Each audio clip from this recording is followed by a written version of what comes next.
Hello, ladies and gentlemen. Welcome to our brand new Dynamics 365 Zero to Hero show. I'm Ramit Paul, your favorite Microsoft MVP. Today, let me present you my special guest, Billur. Billur is from Istanbul. People call her the Dynamics Lady. Billur has been in Microsoft ecosystem since 2004. She is a solution architect by profession and a Microsoft MVP. So, without further delay, I'm delighted to welcome Billur in today's podcast. Hello, Billur. Welcome to the show. Hello, Ramit. Thank you for to invite me in this show. And hello, everyone.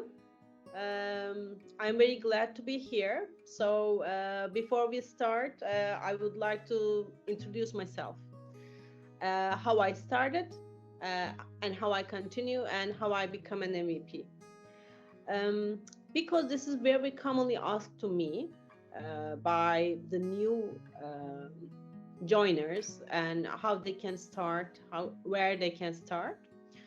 How I started is that first, when I graduated from Istanbul University as a business administrator, I would like to be an accountant or something related to finance, but I couldn't find any jobs. So what I did was that try searching jobs for as an accountant. And one day, my mother come into my room and say that, okay, while I was searching the newspapers for a job for you, I've seen that this ad, it was like a half page in a newspaper and saying that 28 people's lives will change. And there was just Microsoft logo and one of the local training courses logo on there saying that they will train 28 people for it was calling Dynamics Accepta back then, Microsoft Accepta, and Microsoft Navision, right? Now it's called Dynamics FNO and now BC, as you can know. So what I did was that I applied for the job, for the training, and there was that mentioning for a month they will train us, and then we will have a monthly job in one of the partners. And if it's okay for the partners, we can continue. So that was the deal. So I applied, I was selected, and we had a 1 month training there. So that 1 month training was about 1 week for finance, 2 weeks for logistics, SCM, and one for the manufacturing, and then we started the job. This is how I started, and I made my 1 month in the partner, and I love it because I was traveling. Um, I was being in different projects, and being in a project is also very awesome, as you can imagine. But of course, it's sometimes overwhelming to make those travels if you are traveling. Back then, there was no COVID or something, so we were traveling too much.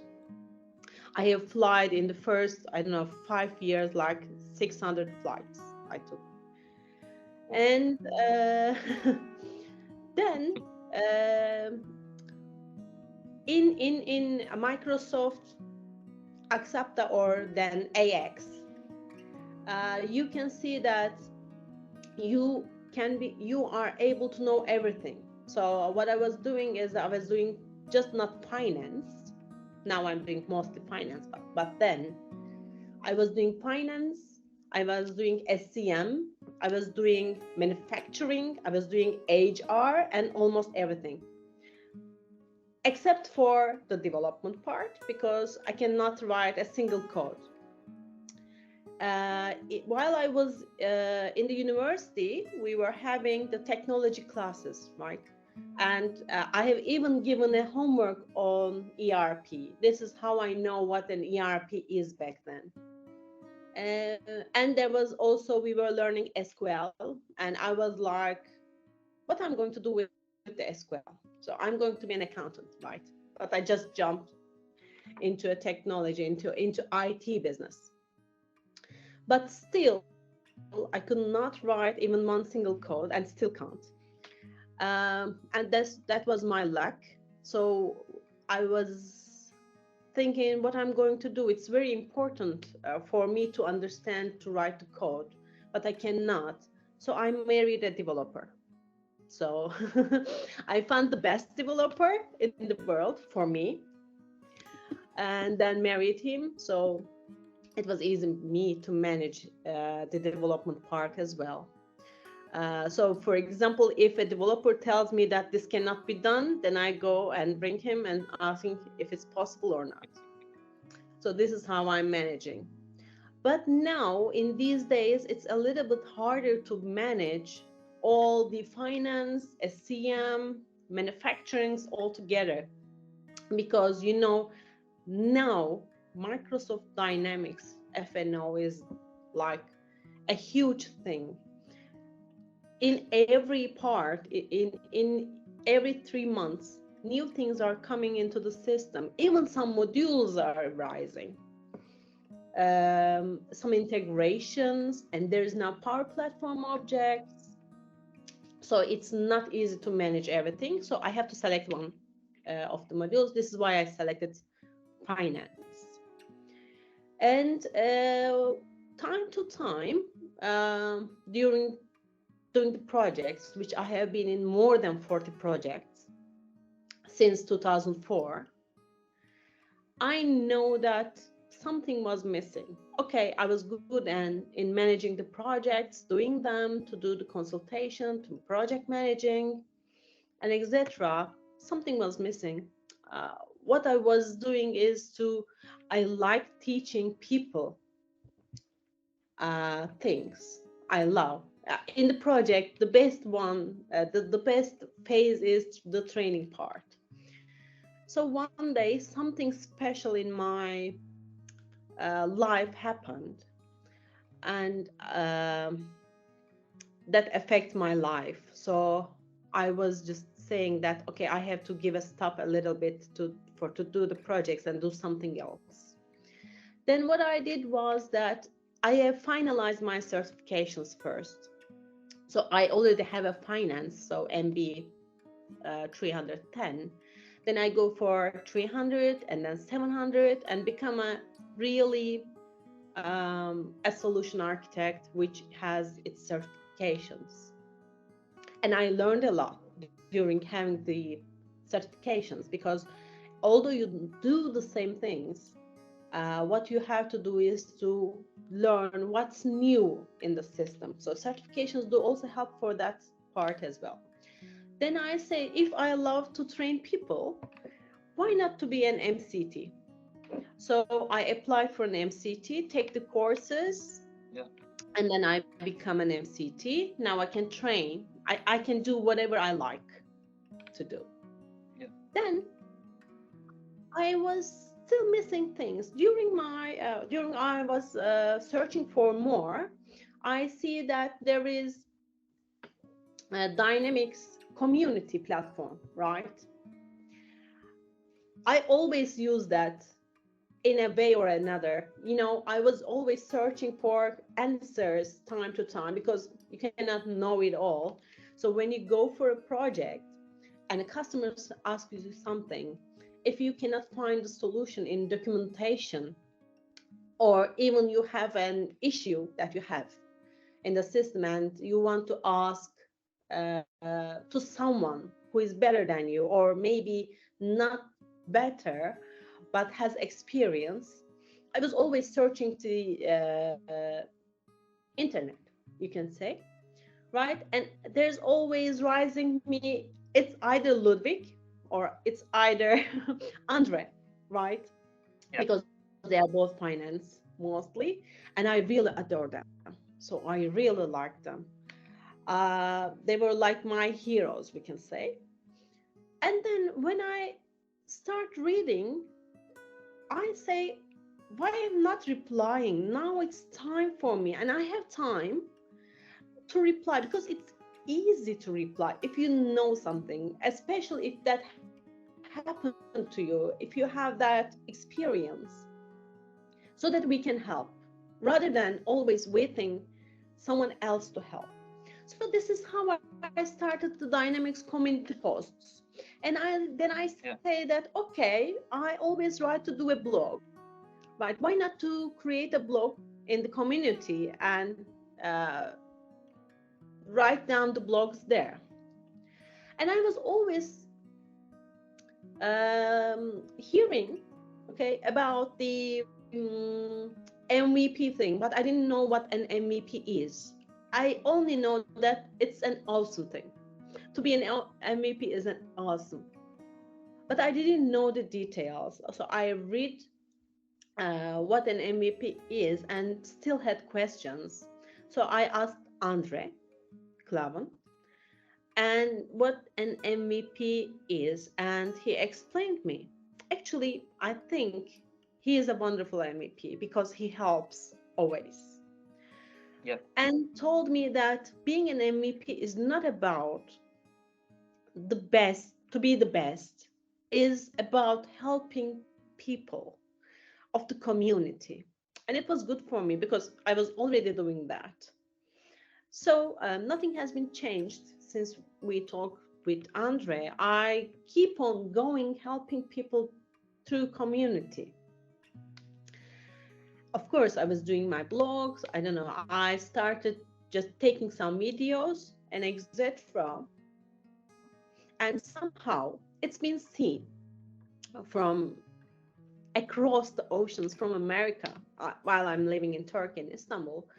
It was very far, but it's been seen by an MVP and then told me if I can just show you as an MVP, and I say yes, of course, because it's a huge honor, you know. And Yeah. um, then it's evaluated, and I become an MVP, and I like it. Uh, but as I mentioned, it's not something that uh, you think you deserve for. People should think that you deserve it. And Yeah. for to deserve it, all you have to do is to help people. It's very easy, you know. You can always spare some time. What I do now is that I'm not saying in a day I should create one blog a day.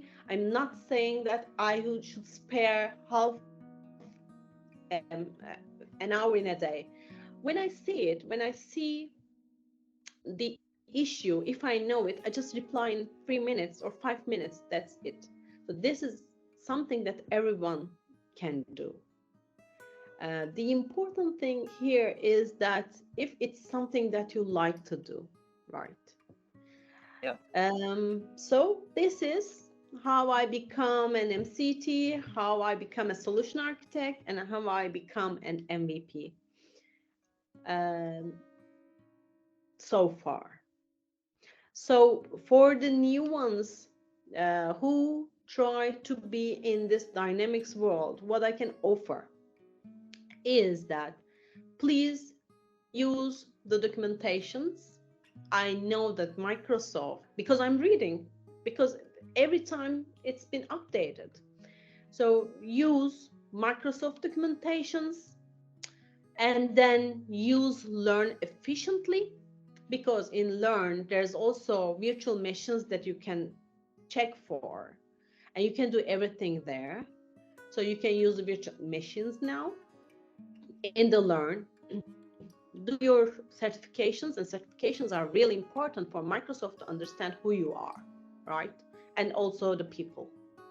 And then you can go anywhere. You can use the community for your questions. You can read the blogs. There are lots of blogs. It can be directly written blogs like Hilke does. I like Hilke Brista's uh, blogs. He always shows something little that needs to be known. And like the video blogs like you, Ramit, I also watch your videos when they are displayed, right? Because even though you may just skip one thing, one single thing, information is very important here, because this is what the ERP is actually, to have the information into the system and to report it, to decide, right? This is what an ERP programs is not something like you just put the data in. The Yep. important thing is that data, reporting, and then decision comes to a person. Actually, we are talking about the AI, right? And which is a good thing, AI is very important thing in our lives, but it will not ever, I believe, and hope so, replace the person who needs to Yep. decide. Of course, it will help people. You know, in early, I don't know, 60s, there were not ERPs, and I think it come up in 80s or 70s, as far as I remember. I might be mistaken, sorry for that. But back then, of course, it takes lots of people to make things right. Then the ERPs came, first MRP, then MRP2, then ERP, and now it's going better and better. And Microsoft Dynamics ERP is something which I cannot imagine back in 10 years before. Because back then, we have 3040, 2009, and 2012. Even 2012 was not good as this one, Dynamics family part. Because now Yep. we're going to have ODOP, one Dynamics, one platform in the future, which we are going to use very easily. Now we can use it also, which we can use the Power Platform objects more easily. We have supply chain platform, which is huge. Heinz is using it, as far as I know. So ERP is going further and further more, for because uh, because it's a need. It's a need for reporting. If you are global, if you have different companies in all over across the world, right? And as a CEO, CFO, as a manager, or a stakeholder, you have to decide things by looking directly to the data. And it's very important now. For example, you can do sustainability in the system, and you can track your everything into the system, which is very important. And I believe in the future it will be very, very more important. And I think that Power Platform objects will be very important in the future, more important in the future when designing the ERP projects. It's not like it will be like almost no coding or low coding. No, it's no code and low code. I can understand, but I think in the future it will be no code, because there will be AI which will can code for you, which can do sometimes that way. But the important thing will be the data, the design that you do, and then when you design it, when you report it, in case by the help of the AI, probably it will depend on the person to decide, because the world is more competitive uh, as it is before 10 years ago, 20 years ago. So it's very important to check your costs, and check your profits better, because there are too many players now in your environment that you need to decide and answer questions. Yeah. So, Pillow, great insight, and thanks for sharing this end-to-end ecosystem and the evaluation of ERP.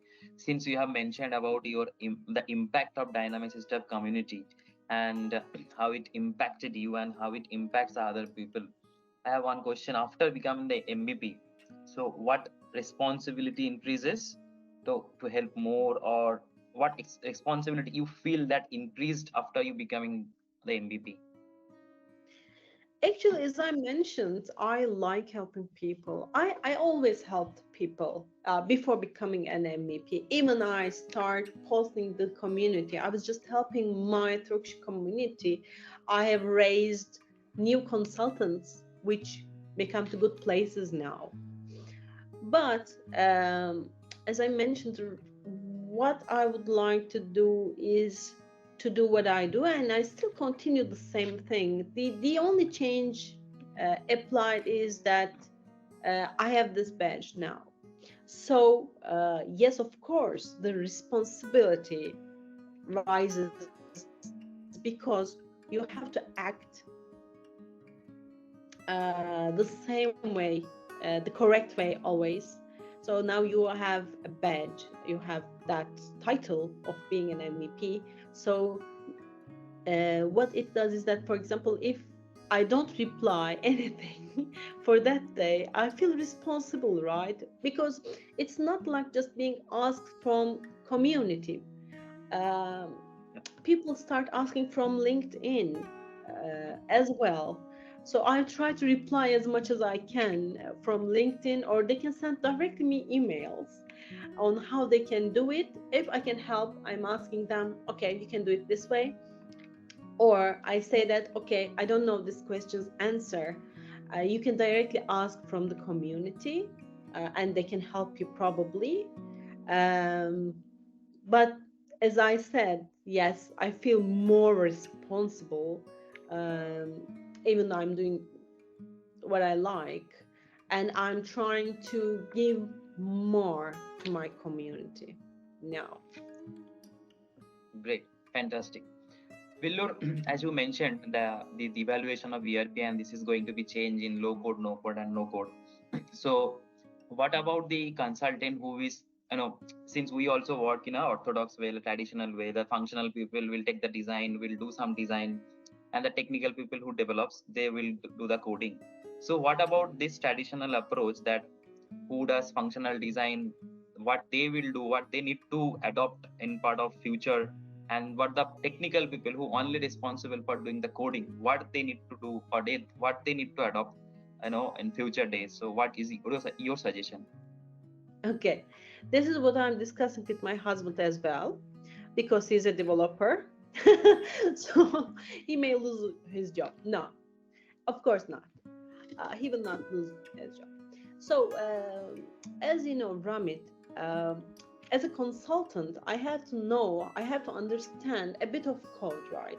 Because the relations are important when you go to a developer, to especially if it's junior, is if he or she is a junior. And as a developer, you have to a little bit understand how the process is. So I think in the future, the developers will become a consultants as well.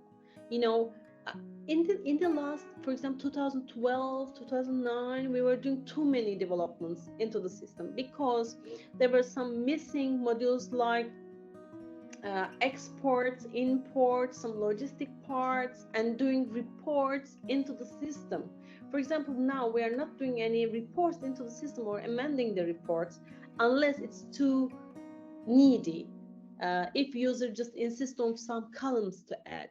But now if you want to make a report, you can use Power BI. And the Power Yes. BI is very strong reporting tool. And uh, in a time, user will can also do their own reports because it's easy. The user interface is very easy. Or for example, the IT teams can use the Power apps, or can also use these standard Power applications to embed into the system. So in developer perspective, I think, um, as you know, for example, in this phase also there is no servers, right? In if you are not just wanted, Microsoft supports on the cloud. This doesn't mean that people lose their jobs as a developers. I think they Okay. become solution architects, right, as the Mhm. consultants, and they will do the system architects. Actually, for example, my husband is biz actually not a developer, as a computer engineer, but making Okay. the development.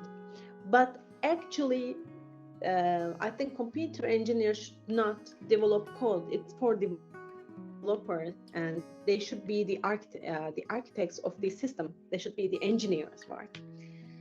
I think in the future, being a solution architect will become more important to implement the processes, do the data migration, changing the world, and designing the processes of the ERP systems, because the ERP systems a little bit uh, people do not understand, maybe in a way, because if you do not do ERP in your system, right, Mm. using an ERP system is not important. So you do your ERP in your company, and then use ERP systems accordingly. So designing will become more important. And as I mentioned, there will be AI, there will be ODOP, and there will be I don't know, some other tools that we can use in the future for not to write any codes in the system, but the developers can be used, because the technical people are very important. They think very technical, can be used as solution architects in the future. But I'm not talking about very near future, not like next year, 5 years later, Yeah. but maybe in 10 or 20 years or 30 years. Who knows? It depends on the technology. So you Yeah. cannot, you will not be like, okay, I'm losing my job, because 30 years before there were calculators, right? And when calculators came, people didn't lose their jobs, just their jobs changed. And then Yeah. after calculators, there are computers, right? When computer came, they didn't lose their job, just the jobs changed. For example, now we have software developers, we have computer engineers.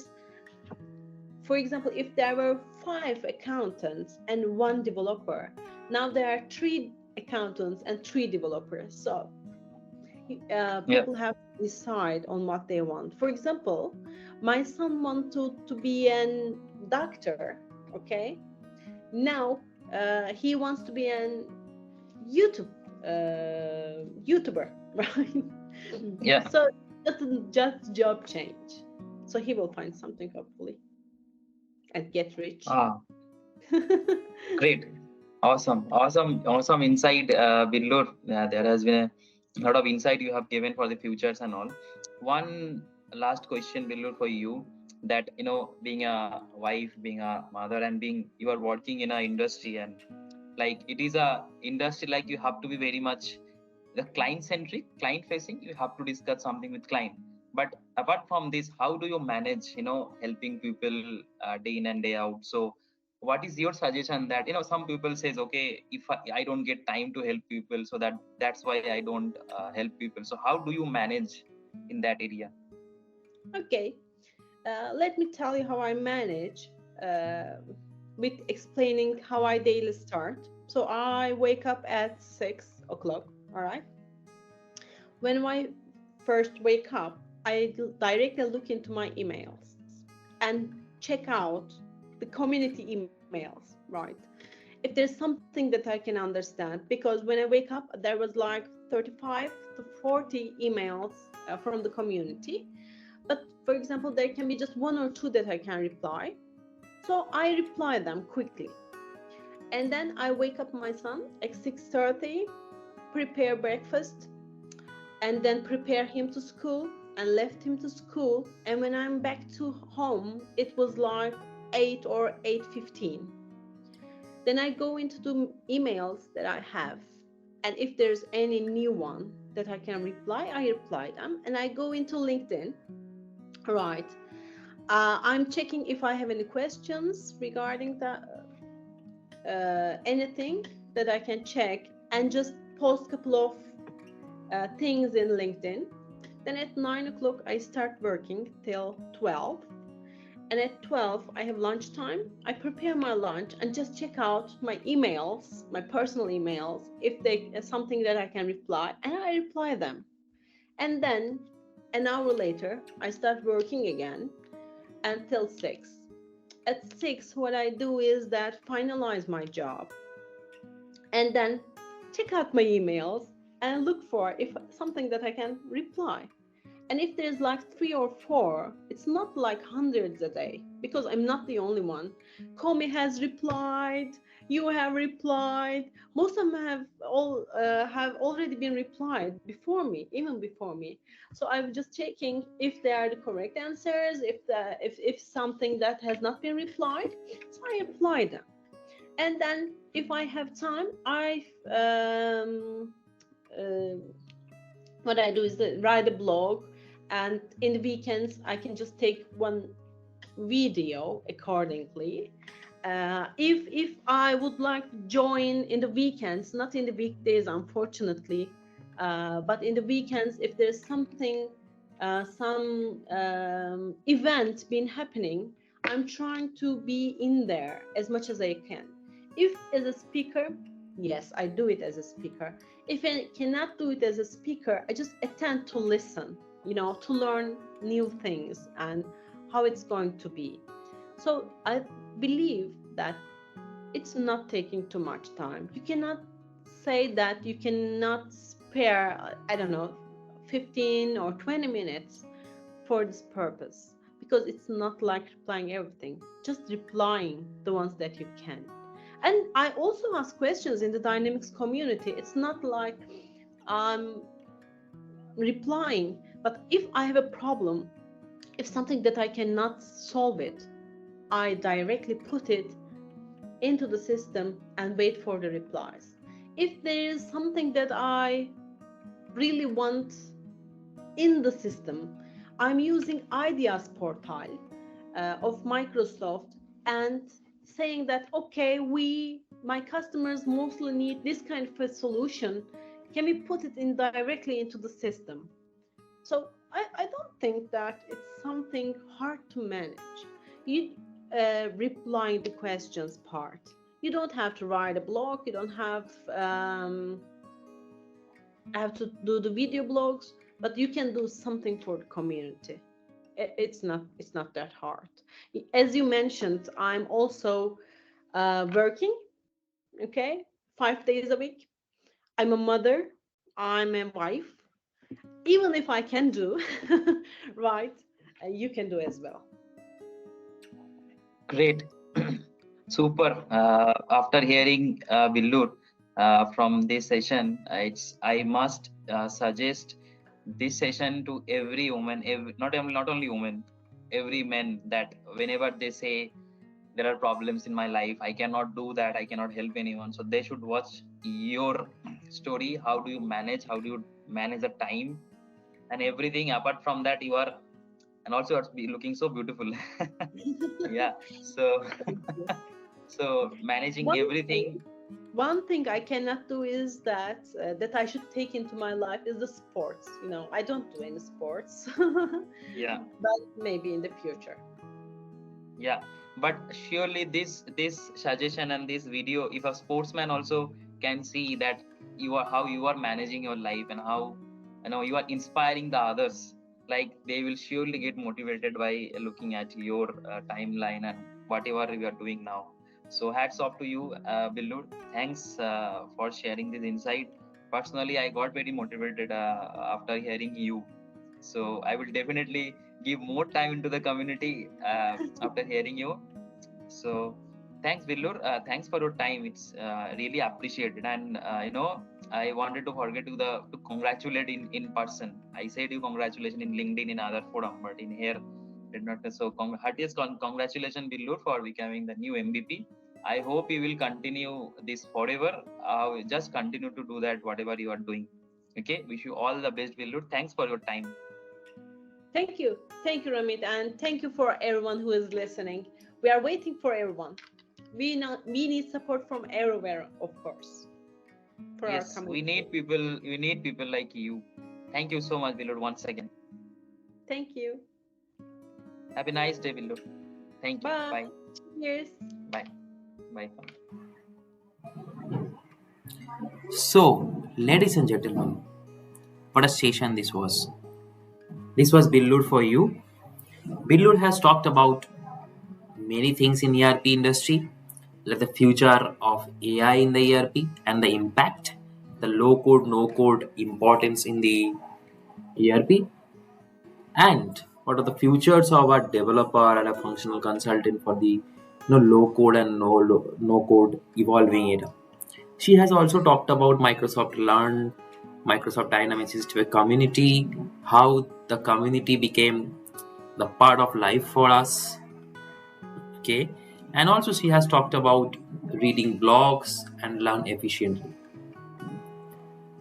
The last thing she mentioned that you can do something for the community and it's not that hard.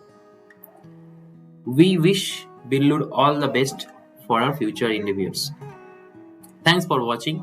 Stay tuned for another episode next week.